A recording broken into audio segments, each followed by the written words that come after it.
Are you a big fan of Volvo and video games and wish that the experiences from the latter translated more to the large luxury SUVs of the former?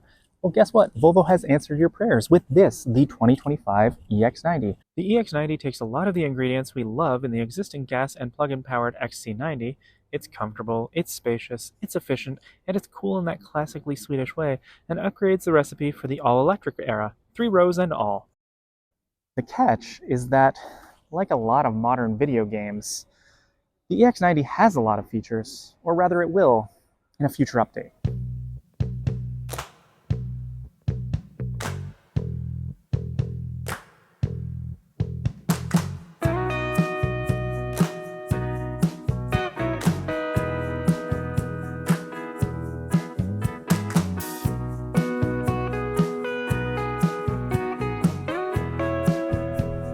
Now, how about we start with the basic stats because, and I mean this in the best way possible, it's kind of the least interesting part of the EX90. So at launch at least, there will be 2 different options in terms of powertrain. Both are twin motor, so you're looking at electric all-wheel drive. The entry-level option is 402 horsepower and 568 pound-feet of torque. Meanwhile, you can go with the twin motor performance, like this one I'm driving right now, and that bumps things up to 510 horsepower and 671 pound-feet of torque. Now, this is a pretty hefty vehicle at around 2,700 kilos or 6,000 pounds, but even then, it does what you expect of most modern EVs, because while it is hefty, well, if I need to, just wait a second here, I can go pretty quickly. It's not urgent, it's just smooth.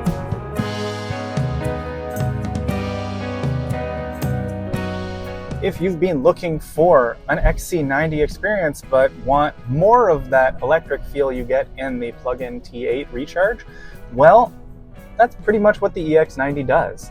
It's very calm and composed and quiet and comfortable. This one is riding on 22-inch alloys, which, while they look cool, do add a little bit of extra harshness to the ride and also chop a little bit off the range.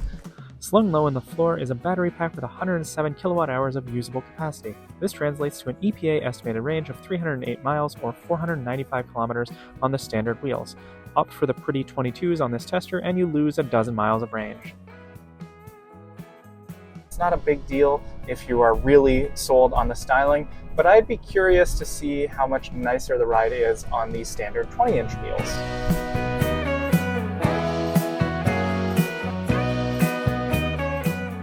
Now, there aren't drive modes in the traditional sense here, but there are some useful features if you're looking for a slightly more engaging driving experience. There's the performance all-wheel drive option, which you can toggle just for a little bit more active feel. There's also, in a traditional Volvo way, a firm setting for the steering as well as the suspension, which is a twin-chamber air suspension as standard on the EX90. Now, we drove up into the winding roads and the EX90 was switched on to all of those extra settings, and it does handle itself pretty well, but it's still not exactly a natural thing for something this big. I say lean into the comfort that the EX90 provides and stick everything in soft. There's not a ton of feedback from the wheel or a ton of weighting really, because of course there isn't. But what is here is just creamy smoothness, and that's the EX90's big strength, is that it's so relaxing to drive.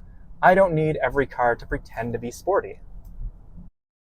Volvo has subtly altered the one-pedal driving mode for the EX90 versus some of its electric cars, and it's a really well-judged one here, where it isn't quite so abrupt in slowing down, but it's easy to figure out where you need to lift off to stop for red lights.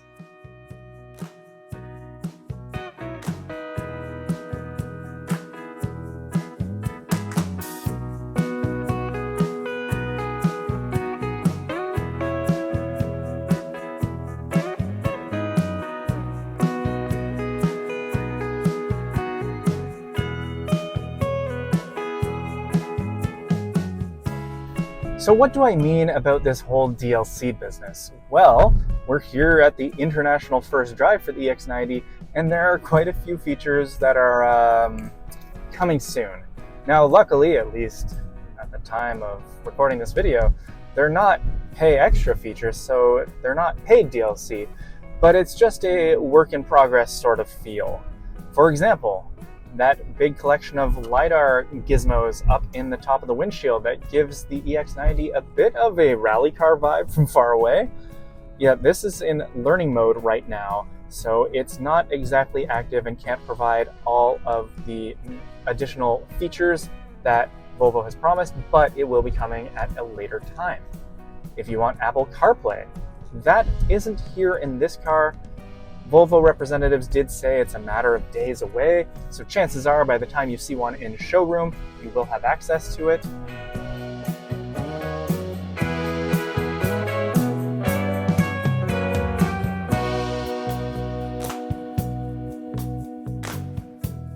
Then there are the things that are ready that I wish maybe Volvo would have spent some more time on.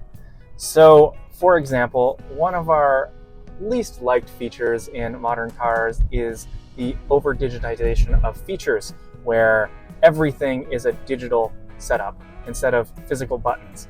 And the EX90 really runs with that. If you want to adjust your steering wheel, well, you gotta do it in the screen, which means then the controls for audio become contextual controls for moving the wheel. Same with the side mirrors.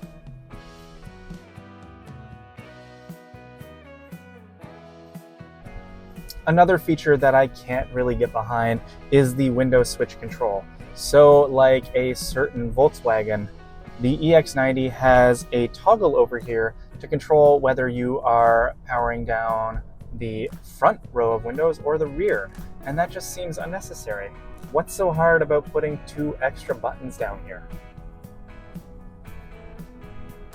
It's not all bad, of course, in the tech front, so while I'm complaining about these little annoying hiccups, the main user interface is actually very good. I really enjoy the digital instrument cluster, for example. It's small, but it's really sharp, and you can easily switch between a few different views, including navigation right here, centrally. So if your passenger is playing with anything in the center screen, well then, you don't have to worry about potentially missing a turn. I like that. The screen is quite large and it's very responsive and easy to use. The main screen features navigation by default, and then it has your more recently used apps down at the bottom. There's a contextual line of icons that changes based on what you're currently doing on the screen, which sounds a little confusing at first, but it does start to make sense and learn from what you use most frequently.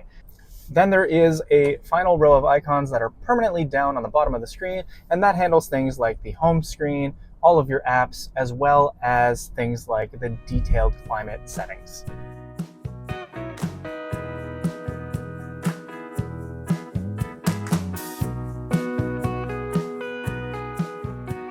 The rest of the cabin is pretty great. Everything is finished wonderfully in here. I love all the natural light wood, and the optional Bowers & Wilkins 25 speaker audio system is pretty awesome. It's powerful, it's crisp, I love it. But then there are some things that just don't feel very premium in here. For example, why is the backup camera so low res?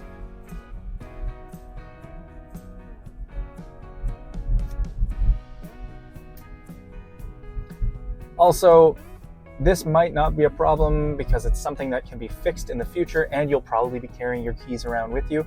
But Volvo has us using the NFC card or our phones as keys for the EX90, and it has been hard to get the car to turn off and lock when we leave because, well, there's no on-off switch.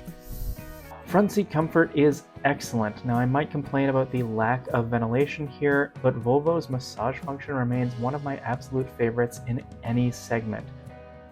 The third row is more what you'd call adult capable than adult friendly, but the fact of the matter is there's still not a whole lot of options in the EV segment right now that still have 3 rows.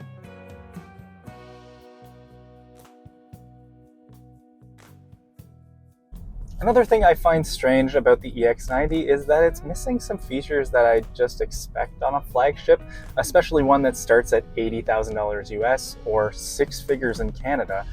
For example, I can't find ventilated seats in here. Now they are optional, on US models, but as far as I can tell on the Canadian configurator, yeah, there's just not even an option.